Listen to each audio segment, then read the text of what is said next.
Put on your big Hollywood sunglasses and light the torch, because it's cellar time.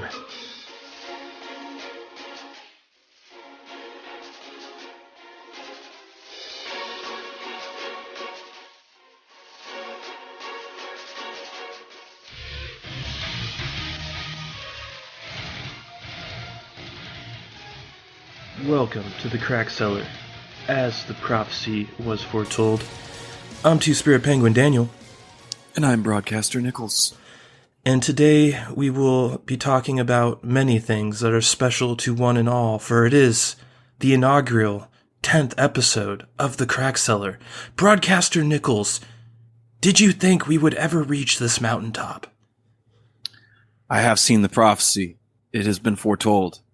Yes, it has. Our existence is been told by many ancient civilizations. I don't know. So starting this episode, we are going to be changing our format slightly.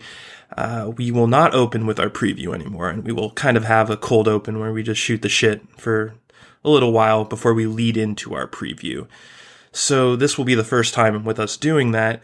That being said, Broadcaster Nickels, what is on your mind this fine weekend? The same thing it's been for about 2 weeks now. Modern Warfare, getting that sweet Battle Pass grind on. Hopefully so it transfers over to the we all know is coming Warzone expansion. Yes, the Warzone that you are ostensibly paying for content for, even though they are totally not letting you use that content in there. Yeah. It'd be interesting to see if it comes out in the next week, like it's been leaked. I hope so. Yeah, well, I mean, I've seen really strong rumors for a 3/3 release date, so here's to hoping, because I really cannot stomach the regular multiplayer gameplay of Modern Warfare. Like, I do it just to do it, kind of, and to practice for when Battle Royale comes out, but man, it's so boring, especially when you get the same map over and over, the same mode with the same tryhards that play 9 hours a day, and you're just like, fuck. Yeah. I think that's just a product of getting older. I think we just don't have the time to invest in games now, and it's just like we start seeing all these fucking sweaty motherfuckers, and in reality, they're just fucking teenagers and even lower that just play like literally 8 hours a day, if not more. Yeah. So you'll never be able to fucking compete with those guys. No, definitely not. Definitely not. But that's one. It's one of the reasons I like Battle Royale, because I feel like it's an equalizer. Because the gameplay style, exactly. It's not run and gun. It's not. You have to have a great man's game. You have to have a great team. You can just queue in as solo. At least speaking from Blackout perspective, assuming there's a solo mode. That was my favorite part of Blackout, was solo and duos. And I loved just the personal responsibility and the laid back spider waiting in a spider's nest strategizing of that mode. And I feel like it equalizes when people, you can be as sweaty as you want with Battle Royale, but it still comes down to sort of patience and planning and strategy rather than just like twitch reflexes that are just fucking going nuts because you play 12 hours a day. Yeah. Shooters are just, I don't know what it is really. I never can identify what makes a shooter great for me, because I thought I would never ever be in love essentially with Call of Duty, and right now I'm kind of slowly realizing that like Modern Warfare is pretty much the pinnacle of shooting right now for me. Destiny was kind of it, but I've kind of just snapped out of that illusion. And speaking of Destiny, that's also been on my mind a lot lately, because I've always kind of said it, like I care so much about the story of Destiny, even though I don't play the fucking game really, right? But I will consume so much content talking about Destiny. It's weird. I consume probably 3 to 4 times the amount of content than I actually do play the game. That is a sad fucking story. Yeah, and it's just because I'm so deeply entrenched and in love with the actual lore of the game. It is some of the background lore of that game is just so complex and beautifully done that you just have to have respect for it. But then you just, get the TWAB director cuts that just break your fucking heart. Yeah. Like, why? What is going on with this fucking game? So apparently it's not a shooter. It's not a loot shooter. It's an action MMO. Whatever the fuck that's supposed to mean. What do you think he means when he says that bullshit? I'm pretty sure Luke Smith and his psychiatrist came to that term. It's an action MMO. Wouldn't you agree? Yeah. It's exactly what it is. Yeah. Fuck yeah. It definitely came out of the marketing department. That's such a marketing phrase. Yeah. It's an action MMO. Trademark. Yeah.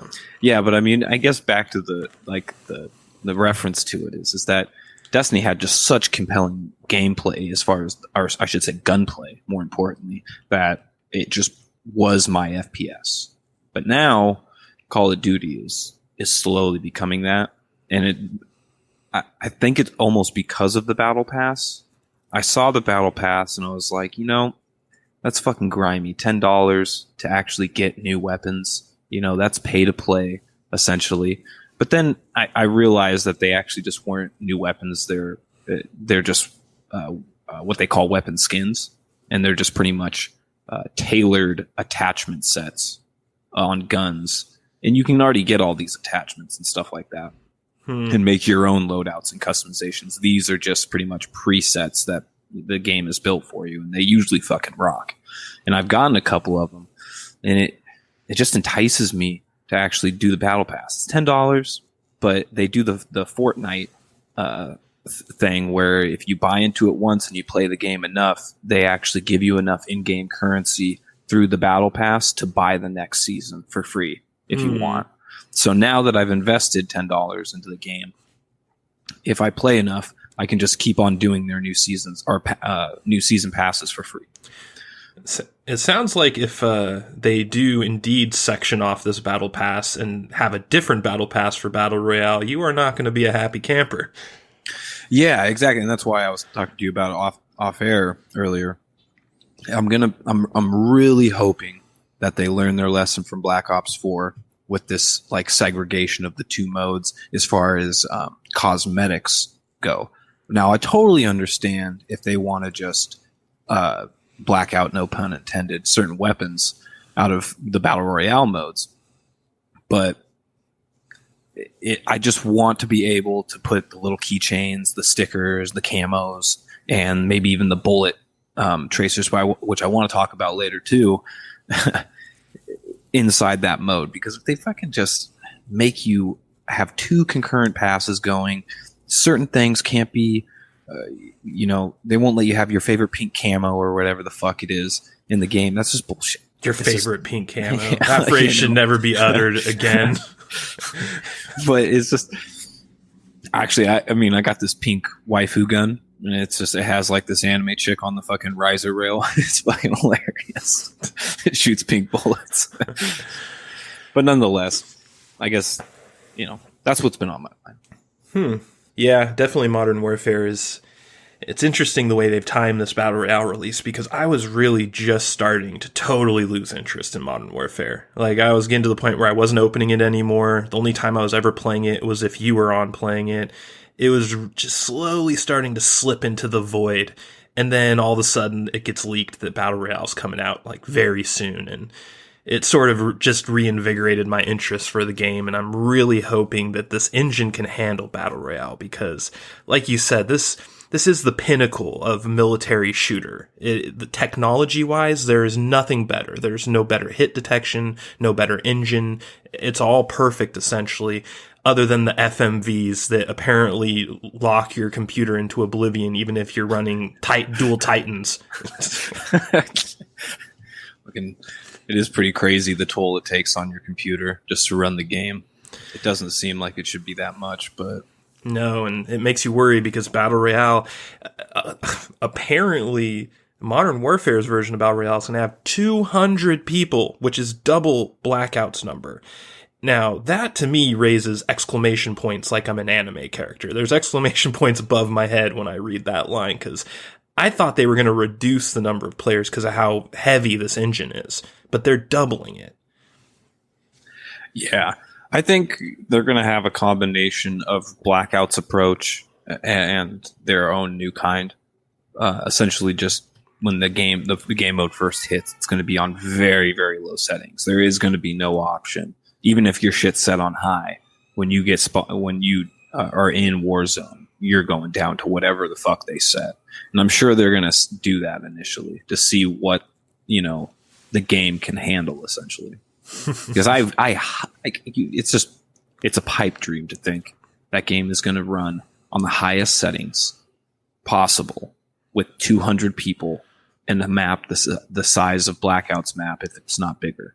Yeah, it looks like it might be bigger. And to me, this means that they are going to downgrade the graphics for Warzone or whatever this battle royale is called. They fucking have to. So, yeah, I'm expecting the graphics to be about 50% the quality of just standard multiplayer graphics, which would still be pretty good considering this game has really good graphics. So, yeah, the game doesn't even start up 100% smoothly all the time, So sometimes you get like really weird stutters at the beginning. It's just weird. The game just has these bugs and artifacts that I just don't think play well with such a heavy mode as Battle Royale. But we'll see. Yeah, it feels like the engine's very emergent and reaching for every little ounce of power it can get, and it's just not enough no matter how much you have to offer it. Definitely feels like Icarus, doesn't it? Yeah. So you getting excited for FF7 or what? What are you feeling on FF7? Because last time we talked, you were kind of timid on it, and I was super hyped. I think I'm still holding my breath, a little bit. I didn't watch the new trailer because I don't want to, because I'm going to buy the game. Don't get me wrong. I'm playing that game, and at this point, I'm just going black on it because I've already played the game. I know what I'm in for, but watching, I saw everyone's reaction on the internet. I didn't even know it was out, and then all these like YouTubers and stuff started making their little icons, video icons that you were showing. We watched Final Fantasy VII new trailer or whatever, and I was like, oh fuck that, nope. I ain't doing this because that's what you're paying for. Mm-hmm. I've already played the game numerous times. Like, why would I want to watch a trailer that's like exactly why I'm going to play the game? Yeah, I felt like the old trailer was perfect, like to show what's going on, and it got me the exact amount of hyped I think it wanted from an old school FF7 fan, and I don't need anything more. I'm totally on board with you on that. Saw in-game boss fight and gameplay, regular gameplay, and we've seen the train coming into the reactor station. That's all I need. That's all I fucking need. Got me hyped enough. Yeah. All right. I'm kind of worried about Square Enix though. I mean, I just don't. If this game isn't like critically acclaimed, I really fear for their future. Well, I mean, Final Fantasy XIV is bankrolling Square at this point. They're just playing with Monopoly money. So can it keep it going though? That's a good question because this latest FF14 expansion was really good. It's the best since Heaven's Ward for sure, but we are starting to get to a point where it's getting to remix. So this happened with WoW at about expansion 5, I'd say, where everything just started to feel like a remix of old content. And with FF14, it's coming a little earlier. So we're on the 4th expansion, or the 3rd expansion, 4th if you consider ARR as an expansion to the original FF14, which was a total flop, but I guess that doesn't really count. We're getting to this point where the content is good. It's good, don't get me wrong. I love all the new content. But you just get these weird vibes where it's like, are they running out of ideas? Because it feels like we're on the cusp of Remix Edition, and that's usually when MMOs die, or when their core following dies and it just starts to dwindle off. With good reason. Yeah. But what I'm hoping is that they're not going to do what WoW did, because I feel like this was a huge mistake by Blizzard, and I understand why Blizzard did it, because Blizzard lost all of their talent. The people that made World of Warcraft are so long gone at this point. You are dealing with the D team or the E team or the F team at this point.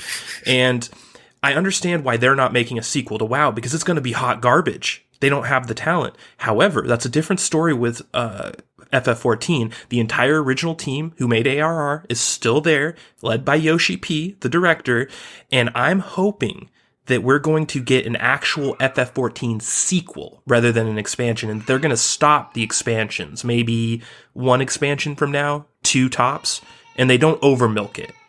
That's what I'm hoping. You know, if that does happen, that will be a super promising sign for MMOs. I'll say that just for MMOs in general, because it's been a long time since MMOs have had a successor, like a successful one besides WoW, and on top of that, have gone on long enough to warrant an actual true sequel. So to actually see that happen would be really cool and inspiring for the MMO genre. Because how many MMOs have you played yourself that went on to make a number 2 and they were hot garbage? Very few ever get a sequel. Very few MMOs ever get a sequel. But the OG, the OGs did. EverQuest, Asheron's Call. I mean, Asheron Call 2. Fuck, dude. Yeah. You know, it's funny because when Asheron's Call 2 first came out, I thought it was one of the worst games I ever played. But then later on, when Asheron's Call was nearing the end of its life, they were just letting you play AC2 for free if you had a sub to AC1. So I just jumped on there just for shits and giggles, and that game was actually not that bad. It was just way different than Asheron's Call, so it was kind of offensive if you were a fan of the original AC. But as a game in its own right, it actually was kind of cool and did some really interesting things. So the troubled history of MMORPGs is very interesting, and the very few do get a sequel. So I think you're right. If FF14 gets a sequel, a true sequel that isn't just an expansion, I think that's a really good sign for the MMO pay-to-play market, rather than the free-to-play glut of garbage that's out there. Yeah. That's actually interesting. You just made me think that maybe MMO's futures are on the path to free-to-play phone games. Once the technology is there, right? Because once 5G is everywhere, then you could actually really have an online mobile MMO. Fucking 5G game on a phone. Yeah, we could do an intro segment just on 5G alone. But all right, yeah. On that note, I'm gonna say we should head into our preview segment. What do you think, Broadcaster Nickels? Are you ready to step into the world of Baldur's Gate 3?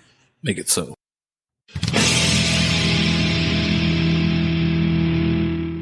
What's that? You want more Crack Cellar? This is good. Join your lords on Twitter at The Crack Cellar and Facebook.com/The Crack Cellar. Hey, you over there. Are you a straight up Chad or a strong woman? Well, you can find us on Apple Podcasts and your favorite podcasting app. Or, if you're a straight up beta cuck, find us on YouTube with the rest of the Cloud Chasers.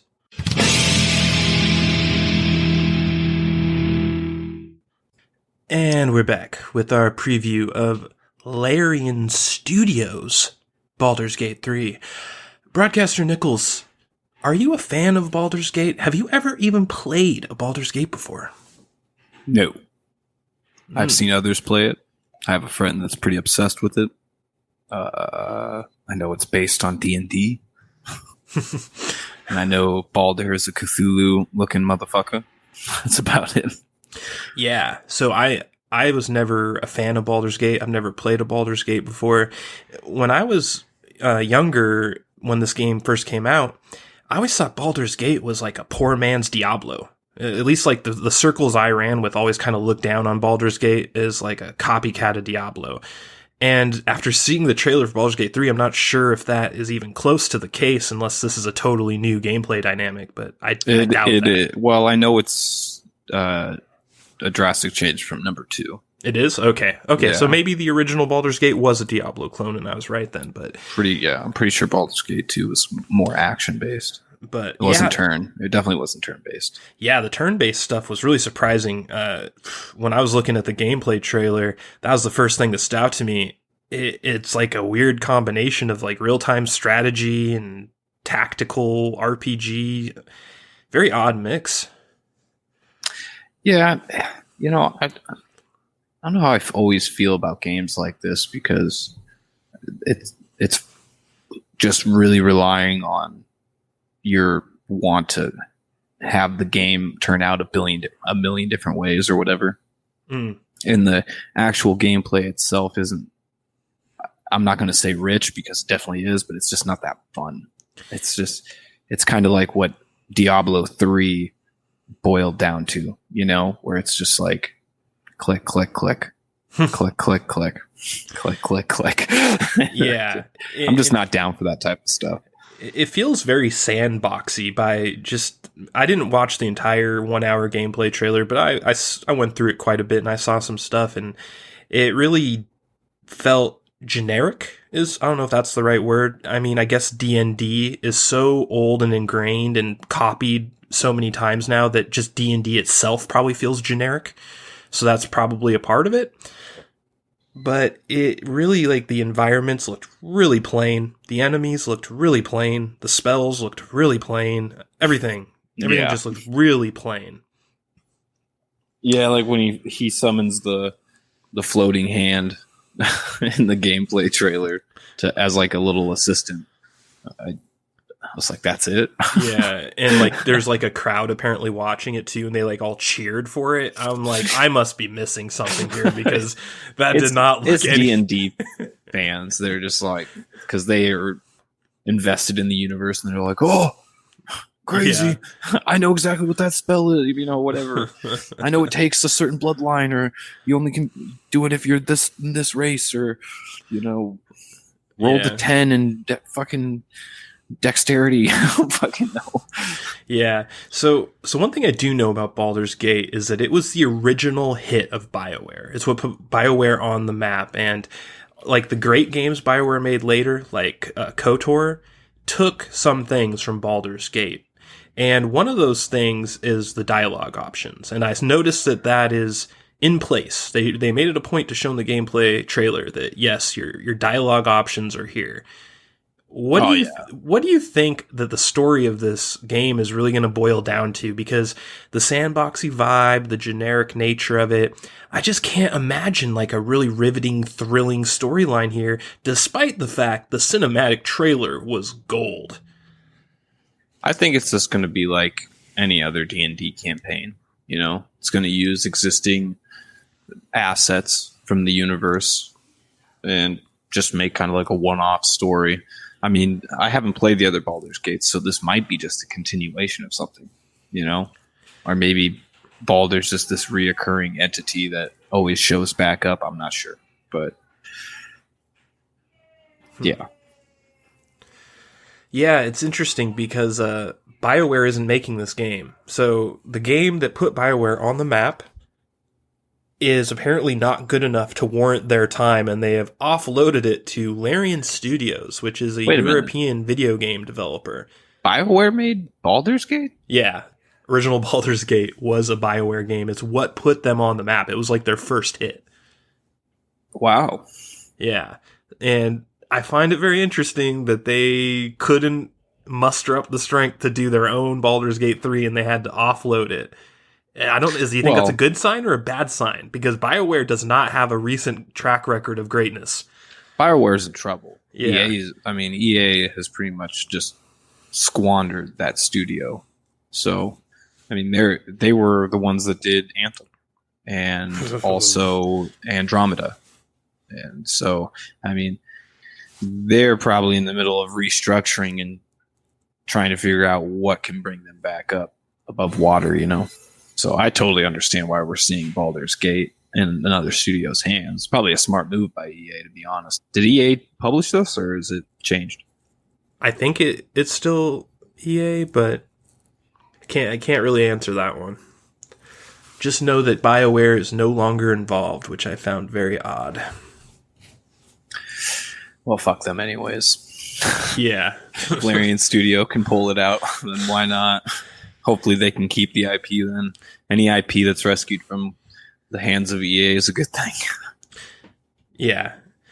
The gameplay trailer wasn't very exciting. I mean, they showed some character creation stuff. It looked okay. Didn't look bad or really didn't stand out either. It showed some weird camera magic. So, like, they're going to switch between third person and top down depending on what's going on in the game, which is interesting. You don't see a lot of games do that anymore. Not a lot of, like... I can't even think of any recent games that change camera angles so drastically. I think it's because it's hard to program. They don't want to deal with that shit. Yeah. Another thing I found interesting, though, is they didn't display any boss fights in this gameplay trailer, which is a huge red flag to me because that is like the cornerstone of what an RPG is boss fights. So the fact that they're not showing them yet makes me a little nervous. Well, at PAX East, they did that was when I think they released the first gameplay demo. And the guy that was playing it on stage, he even admitted that they're going to skip the tutorial because it wasn't ready yet. Yeah. And there was also an ability when he was fighting those little spider brain creatures or whatever the hell they were, that he wanted to do throw or something like that, but he couldn't because the ability didn't work. So he was pushing them instead. He said something like that. So, I mean, the game's definitely not done. No. It looks pretty early. Yeah. And Wizards of the Coast's involvement in this game is a little bit troubling because Wizards of the Coast is a creator of Magic the Gathering, and they of recent have gone super hard into the SJW land. They are to the point where they're bucking the actual D&D lore to put in some left-wing talking points and sort of just they're kind of ruining Magic the Gathering right now with politics that are not going to age well. Politics, when you put politics that are topical like that into a form of art, even if you like them at the moment you do it, it never ages well. 20 years from now, when people look back on that shit, they're just going to cringe. They're not going to look at it good. So Wizards of the Coast being involved in this game just makes me worry about the storyline. Oh, yeah. Blue hairs definitely like their fantasy. Why wouldn't they go after Magic the Gathering? Yeah. Yep. As a wise man once said, there's no such thing as a chick with a dick. Only a dude with boobs. Sounds like a wise man. Moving on to the part of this I actually like, though, the cinematic trailer. Wow. So I don't know anything about Baldur's Gate, so this was all totally new to me. I did not expect the Cthulhu Lovecraft stuff that I was greeted with. It starts with the gold nightmare eye creatures in the pool that he puts in the eyeball of the human. And man, that looked really cool. And then it kind of pans and you start flying over a medieval city and the ship reveals itself through the clouds. It's like this giant floating tentacle monster ship, which was really cool. And then this is the part that really got me. He starts attacking the city the same way that the Wraith from Stargate Atlantis attacks human cities. And he just starts abducting them and putting them into tubes. And I'm just like, whoa, dude, what is happening in Baldur's Gate? What is the storyline that I've been missing this whole time? Yeah, dude, the trailer was super cool. I mean, anything that involves giant squid creatures is definitely right up my alley, man. I love that whole Eldritch Truth type stuff. Yeah. I think that's where Cthulhu comes from, right? That's like the whole Elder Gods or whatever. Yeah, separate. Eldritch Horror is what you were thinking of. Yeah, Eldritch Horror. There's a glut of Lovecraft related stuff coming out right now. Have you noticed that? It seems like Cthulhu is in 2020. You know, Bloodborne was just a hit, man. Everyone played it. And we're just like, fuck, this is really cool. Yeah. So now after this point, the trailer takes another crazy turn. And behind the ship, a black hole opens, and you're thinking, okay, here comes some like crazy spaceship or something.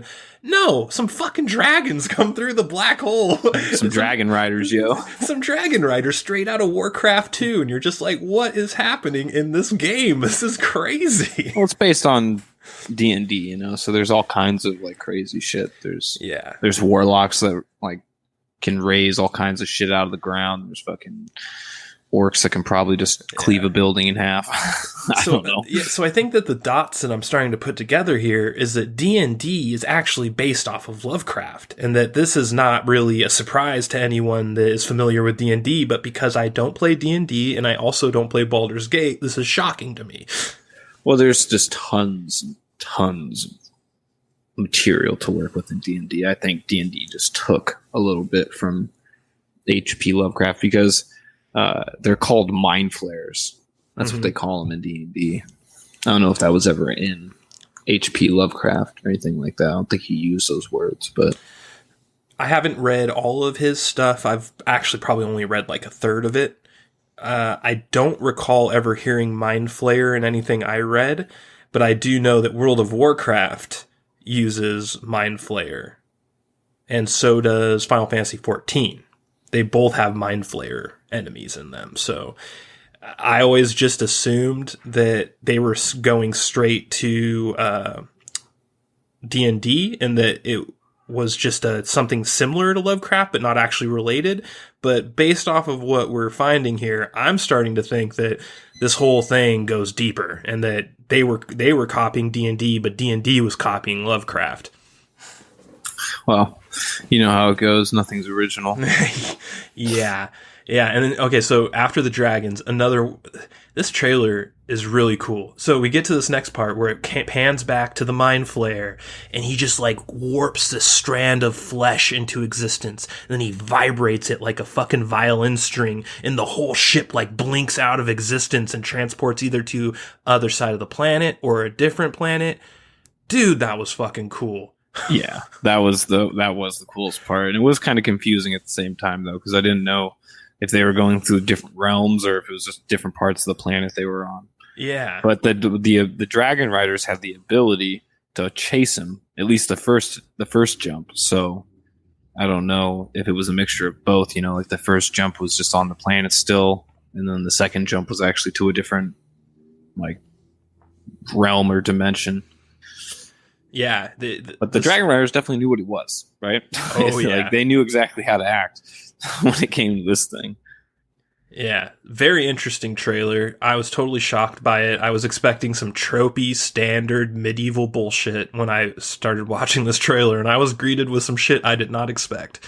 And that is one of the only reasons I think I'm gonna play this game, because after watching that trailer, even if the gameplay is a little weird and maybe not my cup of tea, I need to know why Dragon Riders can open black holes. You know, that is an answer I need in my life. I don't think it was it was probably just some teleportation spell. Well, whatever. That was one of the weirdest combination of shit I've ever seen put together in a video. So, very interesting. But so do you think that you're going to play this game based off of everything you've seen? I'll probably give it a try, especially if they have like an open beta or something like that. But I doubt they will. I don't think I'm going to actually buy this game. No, yeah. Well, I guess I'll have to report back to you on it then. Yeah. So okay. One last thing before we end and get to our review. The creators of this game, Larian Studio, they made a series called Divinity. And I bring this up because once I saw that BioWare wasn't making this game, I saw who was. I was like, wait a second, who the fuck are these guys? So I went and looked at what they did. They are a very odd company. They have made 4 educational video games, and then they've made like 8 video games that are all the same series called Divinity. Have you heard of the Divinity series? I've Original Sin, Divinity Original that's one of Sin. them. Yeah, I've heard of it. I can't believe it. There's a series of video games that I think there's 10 of them. There's 8 to 10 of them. I can't remember exactly. I've never heard of them before. Once in my life have I heard of this. I was like, how do you make 10 video games? And a gamer on my level that is so entrenched has never heard of it before. It's just not compelling enough. There's no compelling gameplay. I don't know. I'm actually curious now. I kind of want to try one of them just to see what the fuck these guys do, because it's really weird when you see a developer that has, 12 games under their belt and 10 out of the 12 are the same game and sequels to that game. You know what I mean? That's very rare in the video game industry. You don't see that. sure it's just a super niche game that has like a cult following. Yeah. I mean, that's the only thing I can imagine, because if it's not mainstream, but it has 8 games. Yeah. Yeah. Well, yeah. So I guess for me, I'm going to give a thumbs down to the gameplay side of the preview. I'm going to give a very enthusiastic thumbs up to the cinematic portion of the preview. And so enthusiastic that I think I will buy the game. I think I will play it. At least I will, unless I hear some really bad things about it before I press the buy button. We'll see. But yeah, I think I'm just right there with you. I definitely was enticed by the trailer, but I didn't see really anything I like with the gameplay. Maybe they'll change my mind when they polish it up a little bit, but from what I saw, I don't know.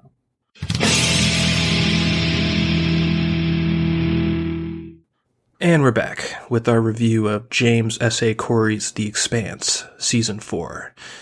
And the creators of this Season 4 described the season as the following. Quote, a vast land rush begins now that portals to other habitable worlds have opened up. Earth begins to invest vast resources on the new Earth-like worlds through the portal. In the outer worlds, the residents' efforts to enhance life, particularly terraforming on Mars, begin to wane, since much richer worlds are now available, and investment here at home, quote-unquote, is not as attractive. Broadcaster Nickels, you are late to the game on The Expanse, and you sort of just binged it from the beginning. Yeah, the timeline for me pretty much goes, I was there day one when Season 1 came out. I was super on it immediately. Thought it was amazing. Then, during the hiatus between Season 1 and 2, I just never came back. I heard how good Season 2 and 3 was, and I heard about Amazon purchasing it, and I still never came back. I heard Season 4 was out, and I just binged. I actually started over. I went to Season 1 just to refresh myself and went all the way to Season 4 within, I don't know, a couple weeks. Yeah, so this must have been a crazy journey for you, because I've been watching since the very beginning. As soon as every episode comes out, I've been current from day one. And it's been a long trip for me. Like, certain things, it's been so long since I've seen them, I forget. Like, in this season, Marco comes back, and I forgot who the fuck Marco was. You probably didn't, because you just watched Season 1, but yeah, it's interesting how much this show sort of just gets through content. So much has happened in these 4 seasons of The Expanse that it's kind of crazy to rack your brain and think of all of it. For sure. I mean, how long is the gap between seasons typically now that Amazon? Because it's the 3rd and 4th season they've produced. Yeah. Was it pretty consistent? Was it short? They didn't produce Season 3. So this is what happened. Seasons 1 through 3 were on the Sci-Fi channel. Sci-Fi canceled it at Season 3 when Season 3 was about halfway through. They just pulled the plug. And so those 3 seasons are Sci-Fi channel productions. Season 4 is Amazon. So what happened is that, in a crazy move that is very not typical of television, and something that so many television shows have tried to accomplish, a campaign began as soon as it was canceled. Save The Expanse. There were tweet storms on Twitter. There were campaigns across the internet, all sorts of stuff. And this is very common for sci-fi genre shows. Every single one that gets canceled has a fucking save this show campaign. It's standard. And they never work. And I think this is the first example of one working. It's incredible. And the story behind is very interesting. So the entire cast of The Expanse found out that Jeff Bezos is a huge fan of the books and the television show. And so they went to a function as a cast, like the entire cast went as a team to lobby Bezos. And so they get to this thing, and I forget what it is. It's a convention or something, and they just all show up there, basically woo him, and just like, hey, Sci-Fi canceled us. We know you love the show. We want to make the show right. Will you pick up our show on Amazon? And sure as shit, the billionaire mogul did it. He's just like, all right, I wave my hand and I save The Expanse. It is a story for the ages of television, and it's probably something that will never happen again. Well, I don't know. Altered Carbon's going on in Netflix, and I feel like between Altered Carbon and The Expanse right now for me, they have reignited my love for sci-fi. It gives me hope that sci-fi is not dead. Yeah, no, for sure. Those are the two best television shows sci-fi wise on TV right now. Fucking Star Trek Picard, Star Trek Discovery, Twilight Zone. There's some really, CBS is churning out some really poor sci-fi right now. So thankfully Netflix and Amazon's got our back a little bit. But what I meant by that is that for a show to go 3 seasons, get canceled, and then to be saved by a billionaire randomly, that is never going to happen again. That was a once-in-a-lifetime thing that we witnessed happen that saved The Expanse. It's pretty crazy. I mean, to have a diehard fan that just happens to be a billionaire, one of the richest men in the world. Yeah. And so this is a non-spoiler section. We're eventually going to get into spoilers, but for now we're going to stick to non-spoilers and then kind of end with a recommendation before we go into spoiler territory. That being said, the move from Sci-Fi to Amazon, the difference in budget is quite extraordinary. Stuff that looked like it was done on a shoestring budget in the past now looks like it's from like a high budget movie like Inception. Very interesting how much money Bezos threw at this production. Well, I'd like to think that he wants the best for sci-fi. You know, it's struggled for a long fucking time. It gets a lot of disrespect. It does, and one of the people that disrespects it, or I should say companies that disrespects it, is the Sci-Fi Channel. Yeah, ironically enough. The Sci-Fi Channel is responsible for some of the worst cancellations of all time. They've become a wrestling channel at one point. They changed it to SYFY to be trendy. It's just one of the dumbest channels, one of the dumbest companies. Whoever controls it is just a dummy. And it shows because the channel's basically dead. It has no respect. They canceled The Expanse, the only good show they had, after they canceled Dark Matter a year earlier, which was the other only good show they had. It's just ridiculous. That channel is such a joke, and they've done such a disservice to true science fiction that I think they should be required by law to change their name. It should be. I mean, if I was in their shoes and really wanted to pivot to a actual profiting model, I would probably just quit being a channel, right? Because that's dying, and position yourself as just a production house or an actual, I don't know, whatever you call a filming studio, I guess, whatever, and just make that brand well known. You know, keep stuff like Expanse, but sell it to Netflix and stuff. So it'll be like a sci-fi production on Netflix, you know? I thought you meant like lean into the Sharknado shit. No. Movie stuff. That's all garbage. Like schlock. The thing is, that's all they are is schlock, Nicholas. Yeah, schlock can survive on its own, though. That's the thing. You don't need a platform to have schlock. You can go straight to DVD, and people know what schlock is. They're like, all right, I'm all about that. They don't need sci-fi being like, watch Sharknado 4. Sharknado 4 could come out, and that shit would be fucking wildfire on the internet, right? It's just like, it doesn't matter anymore. Yeah. Well, they definitely need to do something, because as a channel, they're a disgrace. They're a joke. They've done so much damage to the genre they pretend to support that it's laughable. They essentially killed Stargate, television Stargate. They just harpooned it, and they harpooned Dark Matter. They harpooned The Expanse. Luckily, this time around, we had a James Bond villain who decided to save it. So, yay, good. We have our show still. But holy shit, was that lucky, and don't expect it to happen again. But it is it's one of the only shows on TV as of its kind, because The Expanse is classic, realistic, high concept science fiction. It is the exact opposite of something like Star Trek Discovery, which is just schlocky action sci-fi with very little brain put into it. And I find it very interesting how the show sort of pivots, and this is based off books too. So when we talk about a season, we can kind of just transpose book for season. Season 1 is a book, season 2 is a book, season 3 a book, so on, so on.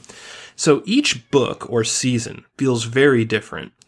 And I really like the way season 3 sort of went in this little darker, grittier, kind of Battlestar Galactica-like direction. And the 4th season pivots to like a straight up classic Stargate SG-1 vibe all the way through.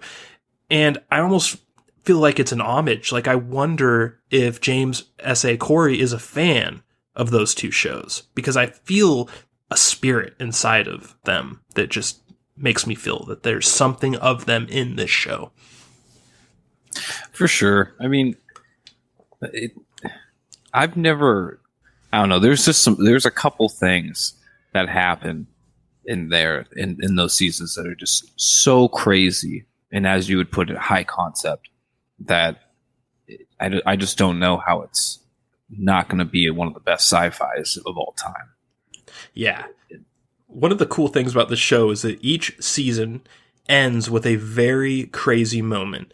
And I won't go into each moment, but man, if you end each of these seasons just with this feeling of like, oh, I cannot wait for the next season. And I don't remember the last show that really did that for me. It's even Game of Thrones, as good as it was, it usually kind of ended with a crummy episode at the end. And it was always the second to last episode that was really good and that had you going. With this show, I feel like the end is just always so good, and it just always perfectly gets you ready for the next season. Yeah. Well, not only that, but their acting keeps on getting better for the most part. There's a couple characters that I don't particularly say that their acting was bad, but maybe they just weren't given enough chance to shine. Mm-hmm. Like, I was really surprised with Naomi's role in season 4, because Naomi is one of my favorite characters. She's dope. And in season 4, I was just like, wow, she kind of took on like almost a more like weaker role. And, obviously there's things going on in the storyline that kind of warrant that, but it was just kind of weird to see the character develop in that direction. Yeah. And it just also equated, I guess, to my point. She had less like interesting scenes. She kind of stepped into the background a little bit. And then other characters like Amos really stepped up. Oh yeah, Amos, however you want to put it. Yeah, the guy who played Amos really shined this season. I feel like I've always liked Amos as a character, but he figured the character out this season. I bought it hook, line, and sinker. I don't want to really say exactly why, but there are some scenes with him and a certain other character in season 4 that had some of the best acting I've seen in television sci-fi in a while. It was really good. For sure. Yeah, the villain for the most part. I don't know if we want to move into the spoiler section. Well, yeah, let's give our recommendation without our rating. So I would say if you are a fan of science fiction, period, even if I don't care what science fiction it is, if you like the genre of sci-fi, you should be watching The Expanse. And if you haven't, you should start watching it right now and eventually get to season 4, which we will be giving our official spoiler-filled review of right after Broadcaster Nickels gives his recommendation. This gets the patented fat nickel promise that you will be pleased. I guarantee it. Yeah. Especially Stargate SG-1 and Battlestar Galactica fans. If you're like a sci-fi fan that really likes those two specific shows or those types of sci-fi, this is the show for you. This is the show that you didn't know was on the air that you've been missing in your life. But that being said, let's go into spoilers. Broadcaster Nickels, what was your favorite part of season 4? If you just had to pick one part of it, one aspect.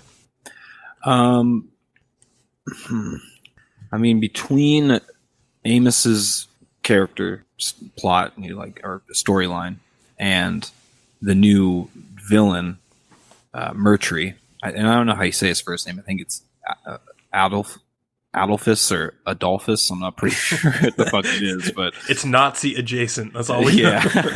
But Mercury is what they call him. They call him by his last name. Mm-hmm. He was surprisingly one of my favorite parts. Me too. He just, even though he was just a well-developed villain, he was truly evil, and you don't want to be on that dude's side, but you also felt for him. He was also right a lot of the times. He was, you're right. So. And that was what made him such a great villain, is because he was right. The Belters did blow up his ship. They did kill his people. He was absolutely correct. That being said, the look in that guy's eyes, holy shit. You look into that guy's eyes and you just feel the skin of evil. You feel it. And that is good acting. That's hard to accomplish from a look in your eyes. You know what I mean? Yeah. He surprisingly plays a good villain. And I'm also glad that they didn't kill him off. You know, that's so typical of any type of like. Instead, they killed off my favorite Belter, but we can get back to that later. Yeah, man. Damn it. That was super sad, but they totally showed it. They foreshadowed it. Like they did. It was a heavy foreshadow too. I was like, well, that like is pretty much guaranteed the way you just shot that scene. When she just looks, or what's her name? Drummer. The Mormon ship. Yeah, Drummer. So she just like tries to give him the bottle and like, only when I get back. And then she has a slow walk out and looks back at him. Yeah. I was like, okay. Yeah, that was very on the nose. It's funny. I didn't really like process it until you just brought it up. But now that you've said that, I'm like reviewing it in my mind. And that was a huge giveaway. Yeah. Wow. But yeah, it was sad to see him go, but he had a pretty cool out. Yeah. Yeah. Did they also change the actor for Marco?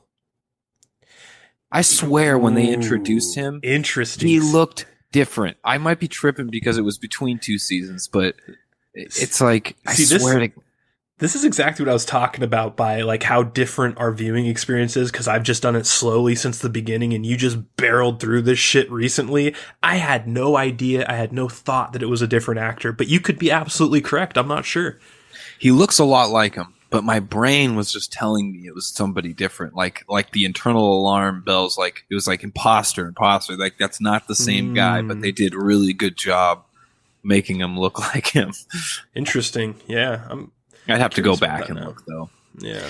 You only saw him a little bit in his introduction though, when he's in the airlock for the most part. So, yeah, you know, it was really sad. You know, rest in peace, Ashford. My favorite Belter, one of my favorite characters in the entire show, and I mean next to Miller. So like, if I'm to really like do a mental catalog of this show and the characters. Early on, Miller was my favorite character, and it wasn't even close. Like he carried the first 2 seasons, as far as I was concerned. Yeah, and then the second runner is Ashford, because I don't like the Belters. I'm going to tell you right now, I hate the Belters. They annoy the fuck out of me. I don't like their stupid accent. I almost wish that they would just get nuked. I was kind of hoping it'd be a plot point that they'd just get nuked at one point, but it doesn't happen. Ashford was the one person that saved Belters for me, because I fucking love Ashford. I don't know what it is about him. I think it might just be the actor and his portrayal, but he is one of my favorite characters in the entire show, and he is now dead. And after a 4th season where he kind of took a bit of a backseat, which is a little sad. You can really boil down Ashford and Drummer's Mormon ship escapades into about, you know, a collection of 5 scenes across 2 episodes or something. It's like a C or a D plot. And then for that to happen. And another thing is most of it was political dialogue too. There was a few really cool parts, but a lot, like at least half of it was just political dialogue, which is really annoying. And then, you know, at the end, he goes after Marco after they blow up a ship full of Belters thinking he was on it and he wasn't on it. And, you know, it's like you have Ahab and his white whale now. Ashford is Ahab and he's going after his white whale. And of course, at the very end of the season, he finds him, and Marco and Naomi's child send him into the coldness of space. Yeah, that was an interesting twist. I mean, I kind of saw that character getting brought in eventually, but I mean, just to see him introduced in this, it looked like there was no reason for the kid to be evil, is what I'm saying. Like, it looked like he kind of just agreed to kill this person he didn't know. Willingly for no reason. It was very abrupt, and I did not see it coming at all. You know, it's really sad, and I like it when shows do this. That's what the funny thing is. Such a weird double-edged sword, because I kind of rag on shows that don't kill off characters, and Walking Dead is having a really big problem with that right now. The reason people liked Walking Dead is because they used to kill off characters. There was kind of this weekly thing of like, oh, who's going to die next? And now you get to the point where these characters are put in perilous situations constantly, and they just miraculously survive every time. Nobody dies unless they're like a B character or a C character. And I have to applaud this show or this book for killing off a really good, one of the best characters in the show, just nonchalantly. It's a very nonchalant killing. Yeah, it's always one of the most admirable. They're willing to give the axe to characters people love.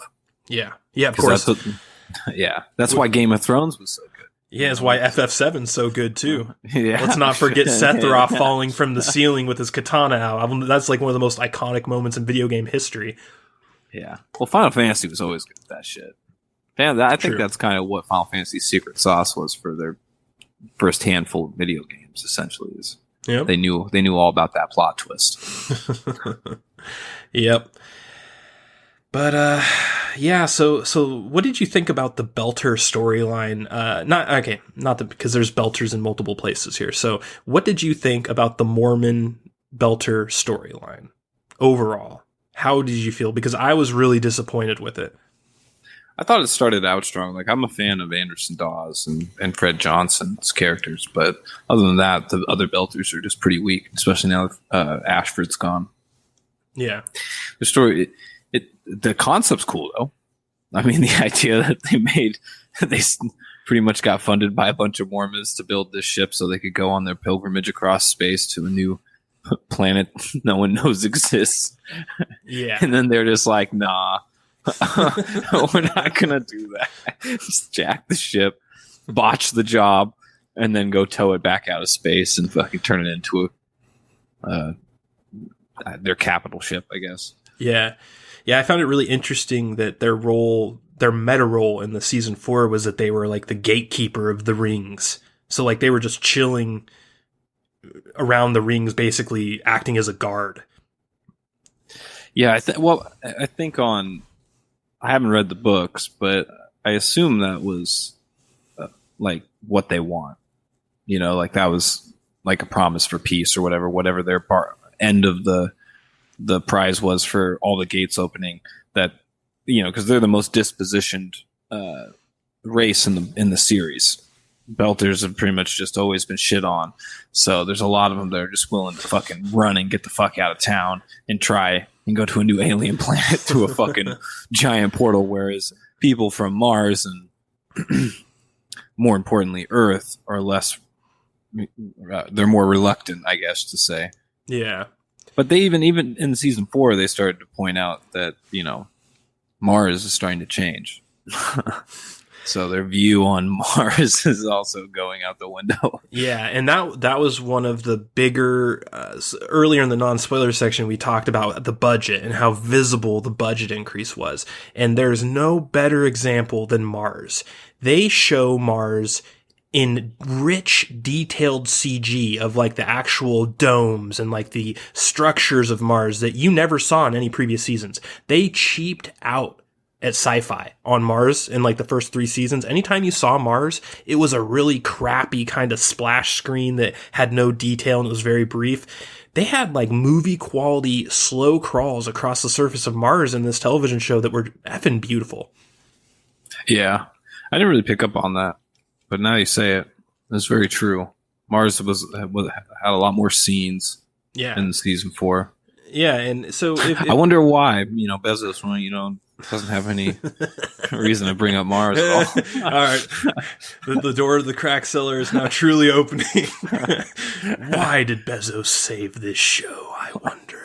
This is Mars propaganda. But so if the A storyline is Holden and the Rosinante on the planet Illis with the RCE, the Edward Israel, I would say the B plot was on Mars. And it was with Bobby. And this arc, at first, I thought I was going to hate. When we first started going and I realized it was a Bobby arc and it was just all about her being like a out-of-work veteran of the military or whatever, I was just like, oh God, this is going to be some tropey family nonsense drama crap. But what it ended up turning into was sort of akin to Section 31 recruiting Julian Bashir in Deep Space Nine. It was very full of intrigue and a lot of like spy games and stuff. And I really enjoyed it. Yeah, I liked it too. The actor that played the bad cop, or I guess the bad cop with a heart, or whatever. He was a really good actor. Yeah. Yeah. He was. I liked all the acting. One of the smaller things I liked about it was when she first discovers like the stealing of the tech. She goes to her supervisor at her job, thinking, "Oh, I'm gonna tell him it'll all be good. I'll be exonerated." And the dude's just like, "Really? Can I get in on that?" That was great. That was pretty funny. It's just like, damn, dude, Mars is corrupt from the ground up now. Yeah, and that's what this subplot really showed, is that they were really showing the corruption on Mars, because it's all about this like little string hanging out, and Bobby pulls it. And then it just keeps coming, unraveling. It keeps coming. You're like, is this string ever going to end? And it never does. And it eventually leads to the death of the cop, the corrupt cop, and the entire team that she was working with in the end.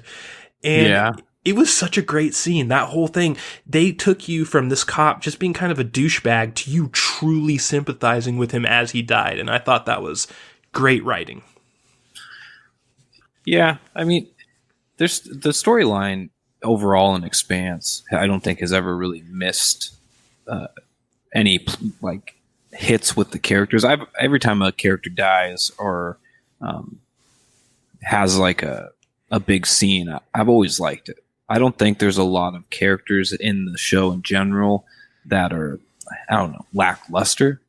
You know, some are definitely way better than others, but that's one of the best parts of the show, is that all the characters seem to pivot to from important to not important from each season. That's kind of why I was bringing up like Naomi taking a backseat. You know, they do it really well. Sometimes it's surprising, maybe a little disappointing, you know, but it's also pretty cool that they're able to do that in such a good way, I guess. Yeah, no, I totally agree that this show has some of the best developed characters of any show on television, sci-fi or not. And it really shows with characters like Bobby that on paper, I don't really like Bobby as a character, but she is such a good actress and the writing is so good that I just like her anyway. You know what I mean? It's a weird one with her and with certain other characters like Naomi. Like you bring up Naomi. I don't really like Naomi very much, but because she's such a good actress and the writing is so good that it's like you can't really not like them. It's very weird. For sure. Yeah, Bobby definitely surprised me. I didn't think she was going to stick around for too long. And then she kind of turned into this like, oh, she's probably going to be like a permanent character on the Rosinante. And then totally next season was gone, just doing her own thing, which like you, I thought was going to turn out pretty poor, but it turned into some pretty good stuff. Yeah. But I remember what I was thinking earlier. Remember when you first get introduced to Mars in Expanse? Like, it's such a weird feeling to look at it now. Like when the first season, when they're discovering the proto-molecule and they get picked up by that giant warship and get attacked by the stealth tech. Remember what that Mars was? It was like this fucking military, strict super soldier nation. Yeah. You didn't really know anything about.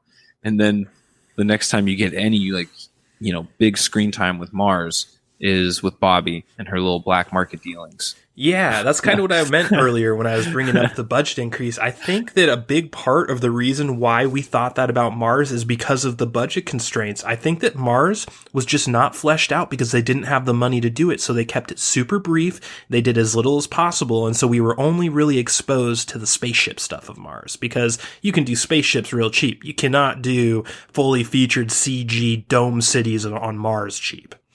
No, that definitely takes some coin. No doubt about it. Yeah. So yeah, like, I love the A plot, and we'll finish with the A plot. The B plot we just talked about, like that too. Now for the D plot, I would call the stuff with the Mormon belters. That would be the D plot to me. And the C plot to me is the Avasarala stuff on Earth. And I really did not like the Avasarala stuff on Earth. In fact, it was my least favorite part of season 4.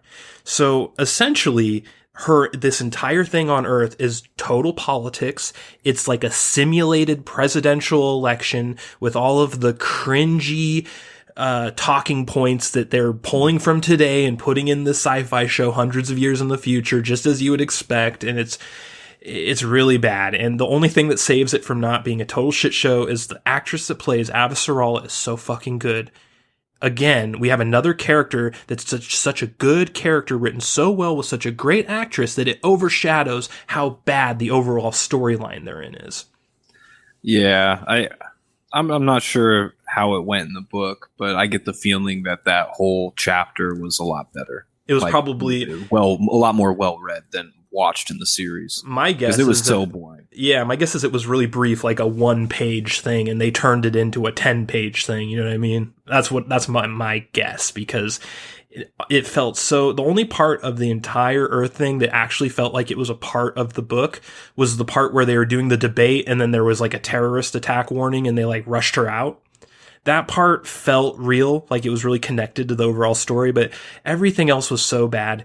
And I have to say, the stuff with Avasarala's husband was so cringe.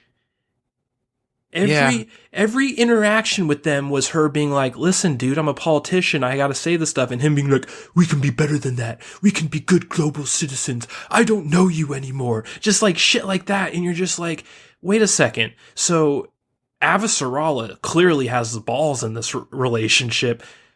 We barely saw this husband before this season. I don't even remember if we saw him. I think we did, but it was super brief and not very much. Well, that's actually funny. I was going to say something. They changed the character. He's been around since season 1, but he's brief and very like they totally did an actor swap. Yeah.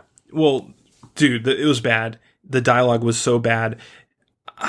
I cringed every time they had a conversation together, and especially the last one where he like walks out on her and ostensibly like breaks up or, files for divorce or what, I don't know what the fuck that was.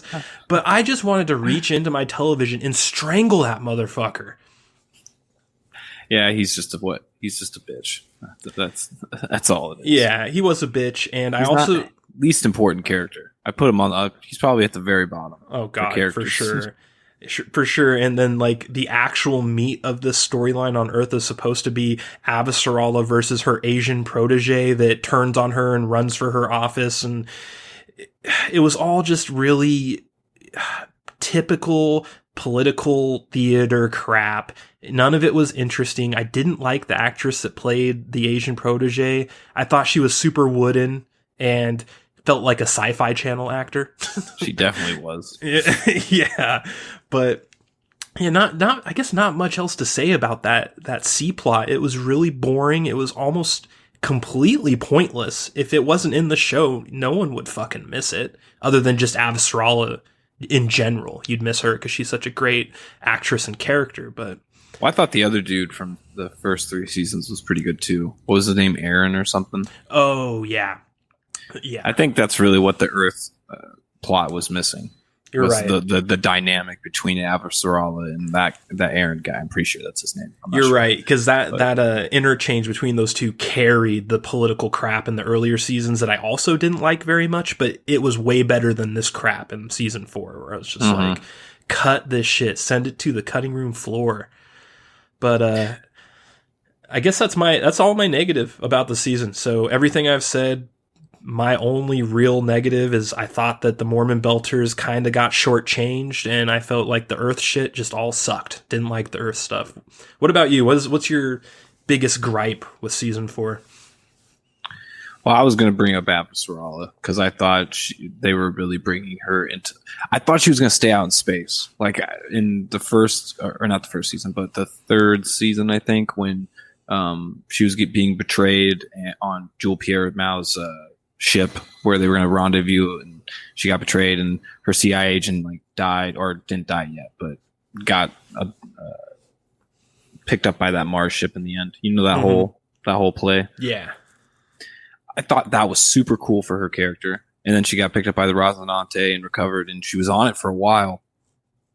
I thought that was going to kind of be the direction, was the path for her character. And she just went back to Earth and had a really boring fucking political chapter. And it was just, I was like, why? But then again, I guess maybe it's necessary to let other characters shine. Well, because Thomas Jane came back, and he was gone for a season. Well, for the most part. He had a lot more screen time in season 4.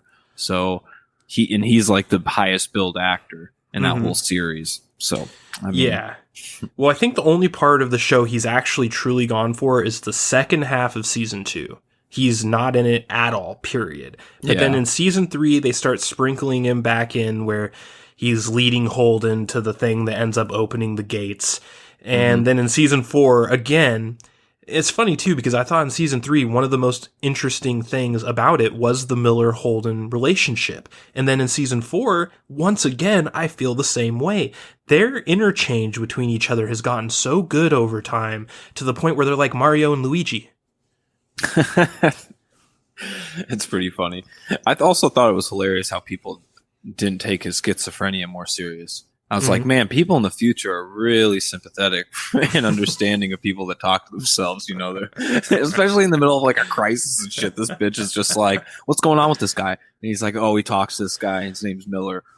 Oh, okay. Well, let me talk to him too. What? What's going on? That's so true. I didn't really think of that until you said it, but that's true.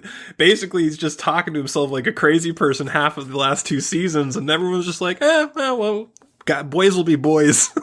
You're right. Fucking Amos, while his character plot was super good this season, also really surprised me with how ridiculous he was. He just he just starts walking into that hallway of slugs. He just starts having a mental breakdown. It's like, what the fuck is going on with you, bro? Yeah. Amos was really good this season.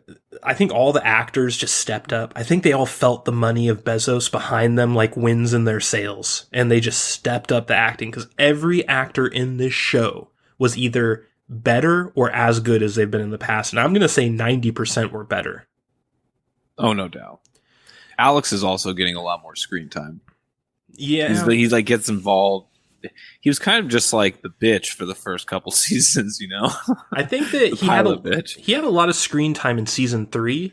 I don't feel like he had very much in season 4. I mean, he had some, but no, he built the relationship with the Belter, the medic Belter, and well, yeah, basically most of his scenes were him in the in orbit with the Edward Israel, sort of being like Rosinante's ambassador. He was doing all the talking with he was towing the ship. Yeah, he's doing all the stuff with Edward Israel and stuff, and that was cool and all, but I felt like season 3 was his best season. He really stood out to me in season 3, and this season, not so much, but he's still good. For sure. Yeah. But, man, I thought Illis... So one thing, before we move on to the A-plot, I just want to say that the one thing that gives me hope with that whole Earth thing with Avstrala is maybe they did all of this just so that she could not be in need of being on Earth anymore, so she can actually get involved with what's happening in the show. That's the one thing that gives me hope. Well, I don't think she's going to stop being a politician, but my theory is that rather she's not going to lose the election, and she's actually, plot twist, she's going to stay elected, or Bobby's going to come down and they're going to have like, I don't know, a new movement started or something like that, or they could just start their own little mini mafia or cartel, and Bobby's just their pusher, which would be super cool. That's what I would. Yeah, option 3 is what I was hoping for, and what I'm thinking is going to happen because of the way that it ended. So, like the final scene with Avastral and Bobby, for both of their arcs, kind of. So the arc with Bobby and the arc of Avastral sort of converge at the very end when Bobby calls her. And Avastral is like, oh, you have really shitty timing, Bobby. And that whole scene there just made me think, okay, so these two are about to become partners in crime. This is going down with these two now. Definitely. But But yeah, moving on to the A plot. This was the meat of the season, and it was the best part of the season, in my opinion, by far. Illis, the planet, is one of the planets for the rings. So basically what happens is that Belters run a blockade and immediately go for this planet when they're not supposed to, and they claim it, and they call it, I forget if the Belters named it Illis or if the Earthers named it Illis, because I know they have competing names, but I don't forget which one's which. But either way, so the RCE is officially supposed to go to the planet. So they go, and they get there after the Belters are already there, who went there illegally. And the RCE comes on the Edward Israel with the villain of the season that we've talked about a little bit. And as soon as Edward Israel comes down, their shuttle gets bombed, and a bunch of them die. And this basically sets off the entire plot of the season. So essentially the A plot is the Belters on Illis versus the RCE on Illis, with Rosinante showing up as like an arbiter, a therapist, a counselor, however you want to put it. But this was very, very good setting up, because it just produced some really cool stuff. That part of the reason why it reminded me of Stargate SG-1 is this whole premise here, where you have two sides and then you have a neutral side coming in and trying to make nice. And that was like a central theme to Stargate SG-1 all the time. Like half the episodes of SG-1, it was Jack O'Neill showing up to a planet with Teal'c and having two warring sides and them just having to figure it out. I'm like, listen, let's figure this shit out. And it really gave me a good vibe all the way through the show, because I feel like this show really honors that tradition of science fiction that most other science fiction has thrown out the window for boom, boom, action, explosions. Yeah. For sure. I mean, the A plot kind of just shows how humans really would act in these situations. Totally. You know, if there was this gold rush, if you will, for planets, just immediately see like some old school frontier bickering over land and fucking just getting shot cold blood. Yeah. There is no trials out in the frontier, bro. No, there isn't. And even the planet of Illis itself was really well designed. And a lot of time when you watch these sci-fi shows, the planet that they're on just looks like Southern California with a tint on the lens. And it's annoying. You know, I grew up with Next Generation, and the Next Generation was very guilty of this. It used Southern California for every alien planet, essentially, in the goddamn show. And I'm really glad that they didn't do that with Illis. Illis, I don't know where they shot it. Maybe they did shoot it in California. If they did a goddamn good job hiding it, because Illis had this like moon-like atmosphere. Like it was just barren with these towering ancient alien structures all over it. And when you were on the planet and you're watching them, you really felt like you were on an alien planet. And it really fed in to like sort of the despair element of these two sides that both want this planet, and they both know the other side won't give it to them. And you can just see these sides, just the gears start turning, thinking, we're going to have to do some shit to claim this planet, and it's not going to be pretty. And both sides go for it. Not just one. There's no good guy or bad guy here. The RCE and the Belters are both bad guys in this situation, and essentially the Rosinante is the good guys. Yeah, there was no good people on the fucking surface of that planet. Fuck no. They were all pretty evil people. But you're talking about Naomi earlier, and I do like the way that they sidelined Naomi, because they did it for a good reason. They gave her this plot point where she was not reacting to the gravity drugs correctly, so she was struggling to move, to operate on this planet, and it was such a great portrayal. I bought it so well. And again, Naomi, the actress that plays her, is just a really good actress, and she sold it. Yeah, it was interesting. That's what I always love about Expanse, too, is that they're super accurate with the way they portray space travel. Yep. And like I said earlier, with just like new frontier planets and type shit like that, they always get that shit right. You know, it's like, oh, this person, you know, that's lived in outer space their whole life, they just touched down on a planet that has fucking what do they call it? 1-ton gravity or whatever, however they put it. Mm-hmm. They're chill. Nah, that isn't how it would work. Yeah. Yeah, it's a great show if you're just into grounded science fiction. If you're, I like schlocky, super out there sci-fi as much as the next guy, but if you want something that's super realistic and something that you could, in your head, be like, this could be real, The Expanse is for you, because there's no other show that even comes close to portraying space as accurately, as far as our current scientific understanding of space, obviously, as The Expanse does. No, that, and it reminds you of Stargate. Yes, very much so. Yeah. I mean, these are two very important things. Yeah, I mean, I'm a super hardcore SG-1 fan, and I have never seen a show in my entire life that reminded me of SG-1 like this season 4 did, and in a very good way. So, I'm always skeptical of sci-fi. Mm-hmm. I've never been let down by Expanse so far. Yeah. Yep. So basically, to kind of go through what happens here quickly, the two sides, the Belters and the RCE, keep exchanging blows. You have a lot of Amos fighting with Mertry and a lot of that type of stuff and a lot of backstabbing. And eventually, what the real meat of what happens is that Miller and Holden go to a alien structure, and Miller instructs Holden to remove some debris from some type of power device. I forget exactly what it was, but he basically said, hey, get rid of that crap on that thing. And he does it. And then the device starts.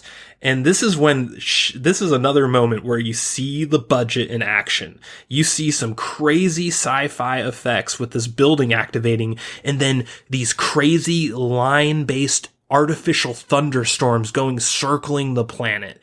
And it was just such an alien looking thing. Again, this show portrays alien stuff very well. You actually believe it's alien.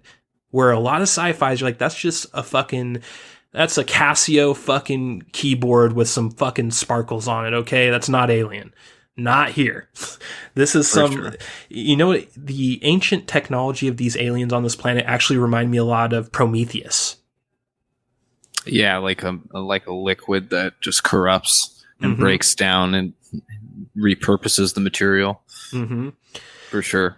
Yeah. So eventually this building or a building starts moving around the planet. Like one of these ancient structures just starts going, and it's coming for the encampment. And they don't want to destroy it, but it gets to the point where they have to destroy it. So Holden gives the order, they shoot missiles at it, and it stops for a while.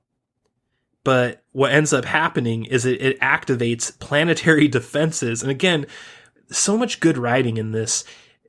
It activates like a defense system, and then this defense system deactivates the ships in orbit. And the ships are basically then, at this point from the season moving forward till the end, just sitting ducks in the space orbit, which I'll kind of gloss over this part because this is one of my least favorite parts of this whole part of the storyline.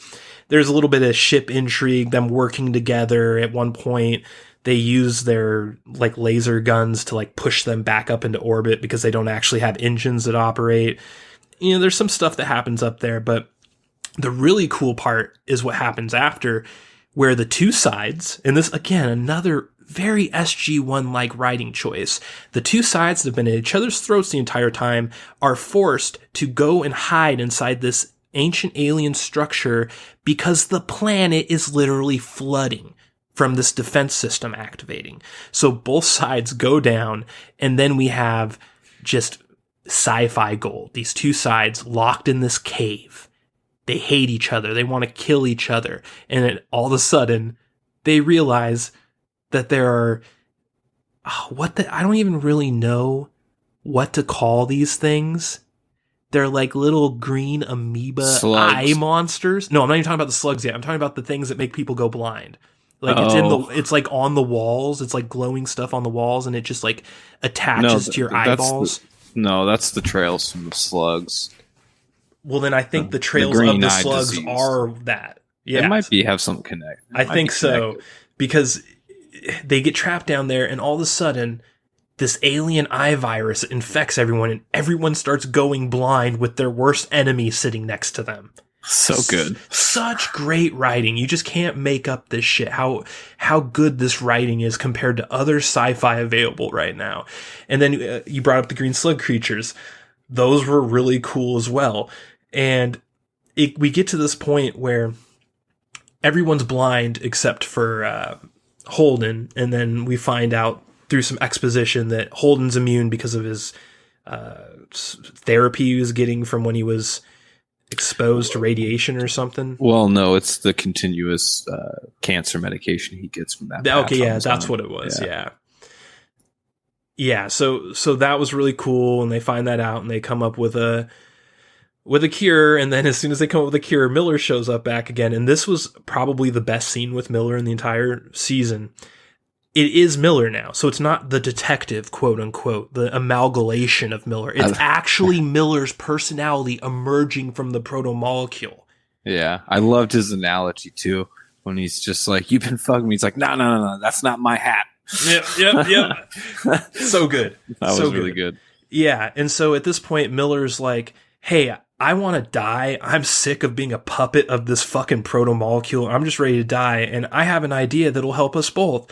So Miller leads Holden down into like the core of this. It's not the core of the planet, but just like down further into this alien, whatever it is. I'm not sure if this is a structure or it's a ship buried underneath the planet or what it is, but they go down and we see some really cool sci-fi stuff down there. Just like ancient black bridges going into the abyss and just like shit that you just don't expect to see in sci-fi anymore.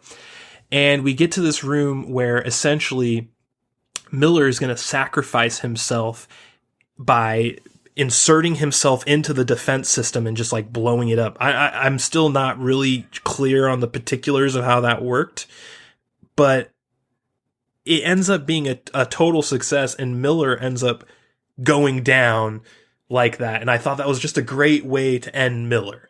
Like waking up from this existential nightmare, being like, I'm ready to die and I want to help you out while I do it. So let's do this thing. And then it just working out perfectly. Yeah, it was a really cool way to introduce the new race too. The Builders, yeah. And that was to touch on my favorite part of this whole fucking season was what Illis ended up being. We don't really know, but I'm kind of certain that it was a prison for the protomolecule. It was it was a well built. Maybe it was an old planet and they used it to imprison the protomolecule, or it was actually built from the ground up.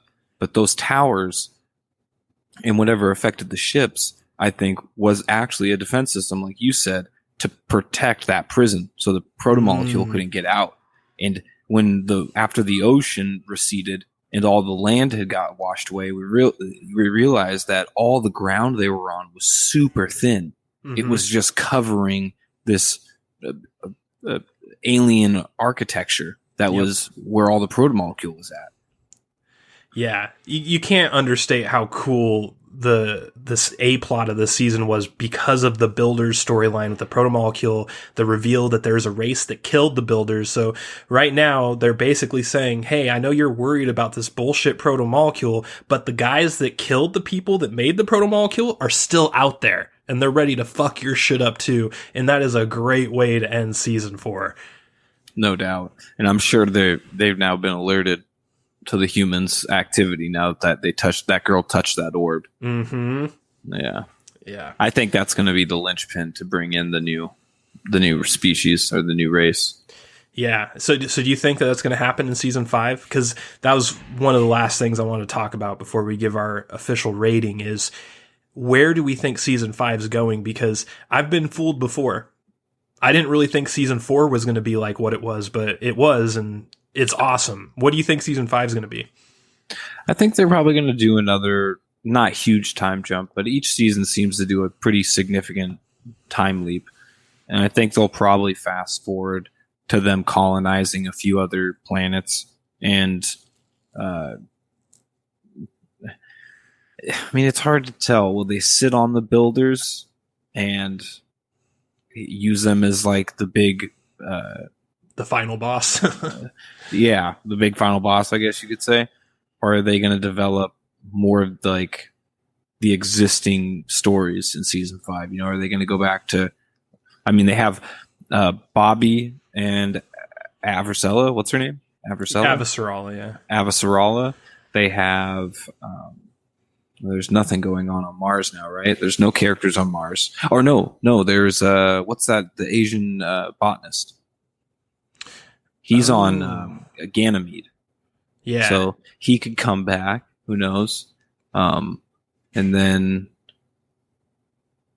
who else is of interest besides Rosinante? Obviously. Oh, I mean, Mercury is still alive at the end of season 5, and that's actually probably one of the more interesting parts of how the season ends is the fact that A, Mercury survived, and B, that he had the balls to fucking punch Amos in a closed room and expect to survive. Oh yeah, so, I almost forgot about that part. I love that part. That was one of my favorite scenes with those two together because I just like the way that he punches Amos and Amos just smiles like in a kid in a candy store. He's just like, thanks. And then just opens a legendary can of whoop ass on the guy. Such a great way to end an adversarial relationship in a season. But the way it ends is pretty telling though, because they didn't show him die. Oh, he's not dead. Which means he's definitely going to be showing up in season 5. Yeah. It tells me he's going to be a reoccurring character. Yeah, I think what's going to happen is that they're going to try and like put him on trial or whatever, but whoever they give him to go on trial are just going to be like, we don't care. And they're going to let him go. And he's going to come back to fucking get revenge on Amos. And I love that. Well, I hope that that's exactly what happens. Did all of the RCA or RCE go to Illis? Or New Terra? That was just one expedition. No, that was just, and that's what I was going to say. My thought on what season 5 is going to be. I think each season from here on is going to be a different portal. And I think we're not going to see Illis again. I think Illis is done. And I think that we're just going to have another sort of something's happening in this portal. There's a planet or something happening. There's going to be two sides. And I think it's going to kind of follow a formula, but I have been wrong before. So if you look at Expanse from season 1 to season 4, it changes a buttload each season. Definitely. So I'm probably totally wrong. But my thought is we're going to go through a new portal and just have kind of a new set of circumstances on a new planet akin to Stargate SG-1. Yeah, I mean, my thoughts is pretty much that even taken further. You know, like I said with the time leap, I'm pretty sure the new season's just going to start with them pretty much doing a brief explanation that they've gone through all the portals, essentially. They've mapped everything, and there's going to be a new plot development from there. Like, you know, they're going to call these... Yeah. Because if they take too long messing around with the mystery of the speed, it just doesn't really meet their pattern. They always introduce these crazy things that you're That's like, true. How the hell are they going to fucking explain this in one season, you know? But then next season, they're just like, bam, we got it covered. Now we're on to something crazier. Yep. No, you're totally right. That's why I'm probably totally wrong about my prediction. Yeah. But, all right. So before we give our official rating, I have one last question. Well, first of all, rest in peace, Ashford. Again, we will miss you. And second of all, who did Ashford send that recording to? Because as you probably noticed, that whole conversation with Marco, he was recording and it was sending somewhere. Yeah, I don't... It probably is going to be rather a broadcast, or it was sent to rather drummer Fred Johnson. Oh, no. Naomi. No? You might be right. I didn't think about that. Who are you going to say? I think that's probably the second best answer. I was going to say Anderson Dawes because that was his boss originally, and he's the right hand man, and he knows Anderson Dawes commands the whole fucking Belters pretty much. So if he gets that message to Anderson Dawes, he might get a more powerful player on the right side. All right, interesting. Yeah, but you might be right about Naomi because it's his son and her old love interest. So yeah, that's probably what it is actually. Or it could be like you said, maybe he sent it to Drummer, just thinking I just need to get it out to someone, and Drummer will figure out who to forward it to from there. Could be something like that as well. But yeah, all right. Well, Broadcaster Nickels here on the Crack Cellar, as you know, we use the official patented Joker rating system. On this system, what do you rate Season 4 of The Expanse? I'm going to give it...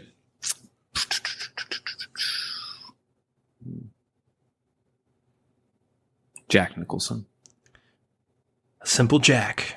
Simple Jack.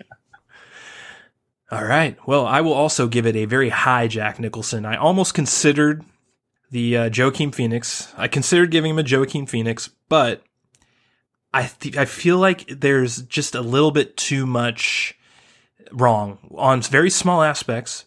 Overall, I think this is an amazing season of science fiction television, but like I said, that whole Earth thing was super bad. The stuff with the Mormon Belters could have been better. I liked it, but it was just, there wasn't enough of it. They just kind of shortchanged him a bit. So I got to give him a Simple Jack just like you. So on that note, we will close out. Belta Loda. Feel my content.